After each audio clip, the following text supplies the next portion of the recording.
Flight accident ಆಗಿ ತುಂಬಾ ಜನ ಸತ್ತೋಗಿದ್ರೆ ಎಲ್ಲ ನೋಡಿರ್ತೀರಾ. ಆ ವಿಡಿಯೋದಲ್ಲಿ ತುಂಬಾ ಜನ ಕಾಮೆಂಟ್ಗಳು ಹಾಕಿದಾರೆ. ಅಂದ್ರೆ ಆ ಫ್ಲೈಟ್ ಅಲ್ಲಿ ನಾನಾರು ಇರಬಾರ್ದಾಗಿತ್ತ, ಮನೆಗೆ ನಷ್ಟ ಪರಿಹಾರ ಸಿಗ್ತಾ ಇತ್ತು, ನಾನು ಸತ್ತೋಗಿದ್ರೆ ಚೆನ್ನಾಗಿರ್ತಿತ್ತು ಅಂತ. ಇವಾಗ ಈ ಬೆಂಗಳೂರಲ್ಲಿ ಕಾಲ್ ತುಳಿತ ಸತ್ತೋದಾಗೂ ಅಷ್ಟೇ, ಅದ್ರಲ್ಲಿ ನಾನಾರು ಸತ್ತೋಗ್ಬಾರ್ದಾಗಿತ್ತ, ನಮ್ಮ ಮನೆಗೆ ಸ್ವಲ್ಪ ದುಡ್ಡಾರು ಕೊಡೋರು ನೆಮ್ಮದಿಯಾಗಿರು ಇರ್ತಿದ್ರು ಅಂತ.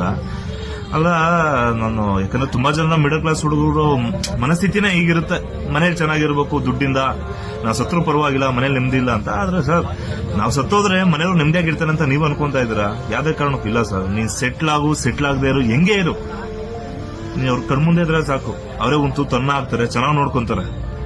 ನಾವೇ ಅವ್ರಿಗಿನ್ನ ನೆಮ್ಮದಿ ಕೊಡದೆ ಈ ಬೆಟ್ಟಿಂಗ್ಗಳು ಅನ್ಕೊಂಡು ಬೆಟ್ಟಿಂಗ್ಗಳಿಗೆ ದುಡ್ಡು ಆಡ್ಕೊಂಡು ಅವ್ರಿಗಿನ್ನ ತೊಂದರೆ ಕೊಡ್ತಾ ಇದೀವಿ. ಬೆಟ್ಟಿಂಗಲ್ಲಿ ಸೋತೋದ್ರಿಂದ ಸತ್ತೋಗ್ತಾ ಇದೀರಾ, ಲವ್ ಫೇಲ್ಯೂರ್ ಅಂತ ಸತ್ತೋಗ್ತಾ ಇದೀರಾ. ಈ ರೌಡಿಸಮ್, ಯಾರನ್ನೋ ಗ್ಯಾಂಗ್ ಕಟ್ಕೊಂಡು ನಾನು ಅವ್ನು ನೋಡಿದೆ ಇವ್ ನೋಡಿದ್ರೆ ಜೈಲ್ಗೆ ಹೋಗ್ತಾ ಇದ್ರೆ, ಜೈಲಲ್ಲಿ ಸಾಯ್ತಾ ಇದ್ರೆ, ಈಚೆ ಬಂದು ಸಾಯ್ತಾ ಇದ್ರೆ. ಇದರಿಂದ ಮನೆಯವ್ರಿಗೆ ನಾವು ನೆಮ್ಮದಿ ಕೊಡ್ದಂಗೆ ನೀವೇಗಳು ಮಾಡ್ತಾ ಇದ್ದೀರ ಹೊರತು, ನೀವು ಸತ್ಯ ಪರಿಹಾರ ಬರುತ್ತಲ್ಲ ಆ ದುಡ್ಡಿಂದ ನಿಮ್ಮ ಮನೆಯವ್ರು ಯಾವ್ದೇ ಕಾರಣಕ್ಕೂ ನೆಮ್ಮದಿಯಾಗಿರಲ್ಲ ಸರ್.